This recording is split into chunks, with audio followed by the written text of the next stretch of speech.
ऐसा है ना कि भारत के प्रधानमंत्री श्री नरेंद्र मोदी हैं, तो इनको लगता है कि जब प्रधानमंत्री नरेंद्र मोदी है तो जिस किसी के बारे में अनाप शनाप बकना है, खास तौर से माइनॉरिटीज के बारे में, मुसलमान, क्रिश्चियन और दलित के बारे में, इनको लगता है कि इनको एक राइट मिल चुका है बोलने का, बकवास करने का, झूठ बोलने का, नफरत फैलाने का। क्या मौलाना अबुल कलाम आजाद नमाज नहीं पढ़ते थे? क्या जौहर ब्रदर नमाज नहीं पढ़ते थे? क्या अल्लामा फजल खैराबादी इस्लाम के स्कॉलर नहीं थे? क्या मौलाना काफी साहब, मौलाना काफी, मौलाना हुसैन अहमद मदनी, ये सब क्या थे लोग जिनकी कुर्बानियों पर इस देश को आजादी मिली? तो इस तरह की बात करके ये तो हर थोड़े दिन को इनका एक ही मकसद है कि मुसलमानों की तौहीन किया जाए। आरएसएस के general secretary sir Dattatreya Ghosh बोले, उन्होंने राजस्थान में एक इम्पोर्टेंट वक्तव्य दिया। उन्होंने कहा कि जो लोग ईद खाते हैं उनकी भी घर वापसी संभव है, और एक तरीके से ये कहा जा रहा है कि ईद को लेकर भारत को जब आजादी मिल गई अंग्रेजों की 200 साल की गुलामी के बाद, और उस आजादी की लड़ाई में संघ के लोगों ने कोई हिस्सा नहीं लिया था। 6 दिसंबर 1992 को बाबरी मस्जिद को किसने तोड़ा? वो बोले। और सुप्रीम कोर्ट ने इसको क्या कहा था? उस डेमोलिशन को एक एग्रीगेस एक्ट कहा था, अनलॉफुल एक्ट कहा था। ये फैक्ट है। और जब कोर्ट में केस चला तो कोर्ट एक अजीब फैसले पे आ गया, लोअर कोर्ट के, किसी पे जो एक्यूज थे सबको बरी कर दिया, और ये मोदी सरकार उस पर अपील भी नहीं करती। 6 दिसंबर 1992 को सुप्रीम कोर्ट को जाकर इन्होंने कहा था कि हम हाथ नहीं लगाएंगे मस्जिद को, आपने डेमोलिशन कर दिया, और जितने एक्यूज थे पूरे बरी हो गए, आप अपील भी नहीं करते। तो 6 दिसंबर 1992 को बाबरी मस्जिद को शहीद किया गया था, और आजादी मिलने के बाद रात के अंधेरे में चोरों की तरह मस्जिद में घुसकर उस पर कब्जा किया गया, और उस वक्त के डीएम नायर साहब ने पूरी मदद की उस मस्जिद को सील करके, और बाद में वो कलेक्टर साहब नायर साहब जनसंघ से एमपी भी बने। ये उसकी हिस्ट्री है। नहीं, ये इसका डेमोलिशन उस जगह पर, जिस जगह पर बाबरी मस्जिद बनी, सुप्रीम कोर्ट ने कहा कि कोई मंदिर को डेमोलिशन नहीं किया गया था। ये झूठ बोल रहा है चीफ मिनिस्टर। ये उसको सुप्रीम कोर्ट जजमेंट पढ़ना चाहिए।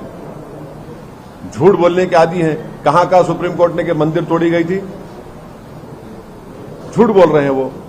मस्जिद तोड़ी गई थी 6 दिसंबर 1992 को, फेथ की बुनियाद पर सुप्रीम कोर्ट ने दे दिया। और मैंने उस वक्त भी कहा था कि इस जजमेंट के बाद बहुत से इश्यूज खुल जाएंगे। हम देख रहे हैं इश्यूज खुल गए। सर, उस मामले का निस्तारण एक तरह से हो गया, वहां मस्जिद स्थापित हो रही है।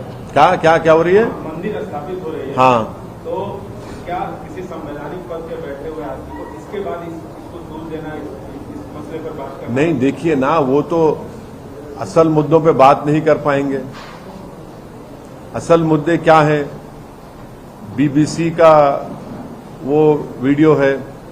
असल मुद्दे क्या है? बेरोजगारी है, असल मुद्दे महंगाई है, हाँ, असल मुद्दे मिस गवर्नेंस है। तो उसका कवर अप कैसे करेंगे? राम मंदिर बोल दो। कब तक भी इसके पीछे छुपेंगे लोग? कब तक भी इसके पीछे छुपेंगे? 6 साल से आपकी सरकार है। फेलियर ऑफ द स्टेट है ये। ऊपर से आप और एक उनपे मुश्किलात के पहाड़ उनपे आप डाल दे रहे पूरा।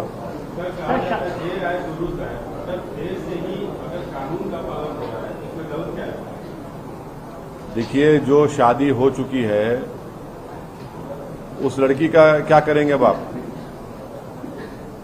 क्या करेंगे? लड़की को आप कौन देखभाल करेगा उसका? चाहे किसी समुदाय के हो, कौन देखभाल करे? 6 साल से तो आपकी सरकार है ना। आप 4000 केसेस बुक कर लिए, अभी और 4000 करने का आप बोल रहे हैं, तो फिर क्या करेंगे? फिर कौन देखेगा उसको? उस बच्चे को कौन देखेगा?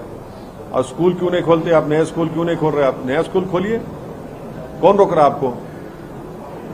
ये आसाम में बीजेपी की सरकार जो है एक बायस सरकार है मुस्लिम्स के लिए।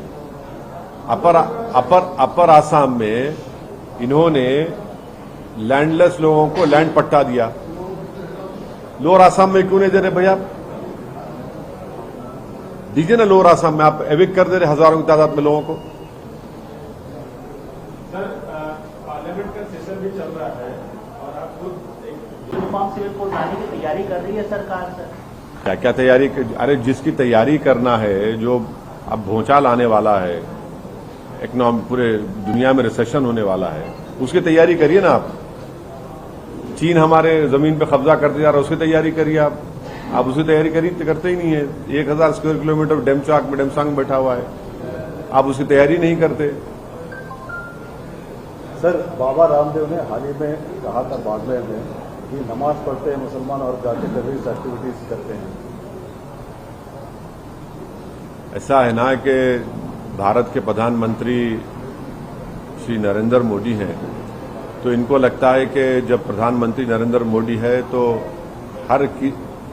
जिस किसी के बारे में अनाप शनाप बकना है, खास तौर से माइनॉरिटीज के बारे में, मुसलमान, क्रिश्चियन और दलित के बारे में, इनको लगता है कि इनको एक राइट मिल चुका है बोलने का, बकवास करने का, झूठ बोलने का, नफरत फैलाने का।